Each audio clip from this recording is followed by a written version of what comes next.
واتها وحاتها أفر حاصل أفر هذا قبض اسكو سما وجعشاي بسمة جراج runtii ninbaa hadda kor waxaa la yidhi qiso cajiib oo waxaan hadda kor dhageystay ninbaa waxaa la yidhi su'aashana waad iga jawaabisaa waa kaaga jawaabaa haddii ha la yidhaahdo ninbaa waxaa la yidhi afartiisa xaas baa waxay ku doodeen baa la yidhi tuu jecel yahay maalin dambe intuu u yeeruu yidhi waxay ku qasbeen inuu u sheego intuu u yeeray buu yidhi taan dhabarka ka taabto ayaan jeclaa afartooda sii jeeday afartiiba dhabarku ka taabtay public TV marka inaa haddaan dhaho minaan jeclaha gooniya waxaan gelayaa waa arrin khatara waa arrin khatara laakiin xaqiiqdu waxay tahay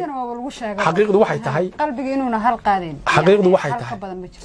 may qalbigu xabad ka badan waa qaadi karaa xaqiiqdu waxay tahay wax kasta oo qofka bini aadamka ah waa markaan si scientifically aan kaaga jawaabo xaqiiqa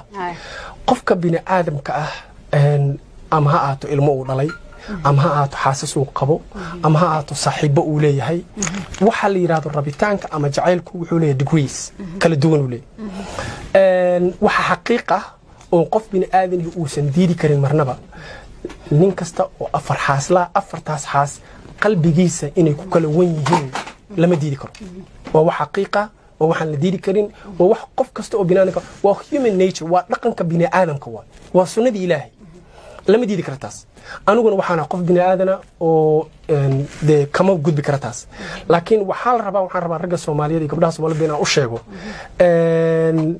ma aha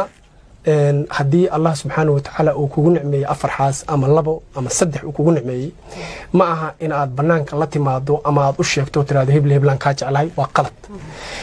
wixii kugu jiray aday kugu jiraan adig waxa lagu amray in cadaalad samaysid waana qaabka wacan ee reer loo dhaqo